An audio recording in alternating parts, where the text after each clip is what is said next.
પણ મને તો થોડો થોડો ઠા હે જરી તું વાત કરું દીધું ભાઈ આનો અત્યારે તો મને કાવ ઠા પડે પણ મોય ઈ બોલો તો હાથ બોલાવો તો અનાપરો વાસી હા હા હા જરી મને થોડો ઠા મે જસપરા પાજ રહ્યા ઉસબા જસપરો ધ્રુવડો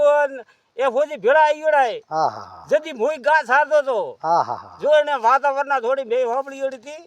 અને ભાઈ જદી જલંધર ના પેલા રાબડી ના એક વાર તો મને મળી ગયા તા પણ હું પોતરો નો બોટે ઘણો હા હા પણ જદી બણો ભલા પડતા બુઆ હે હા હા જો અણોરે દેવલો રે માઈ હા હા આ વેલડી રાખીએ વેલડી આ રાબડીનાથરા ગુણ ગાવો રાબડીનાથરા હા હા હવે તો માયા में ल्याल बुआ गाड़िया में ल्याल बुआ राज में पाट में तेज में हरेक बात दी હા હા પણ હવે થાને કોણ કે મોટા આદમી મેં તો તારી વાત જ નહીં બતાવતા સહી વાત કી કે મોટો થી બીક આવે જાણે वो तोने भाई અરે પણ આ બે સની યાદ છે કેવો આપણે કા વાત હે हाँ हाँ क्या तो याद रही પણ આ સાચી વાત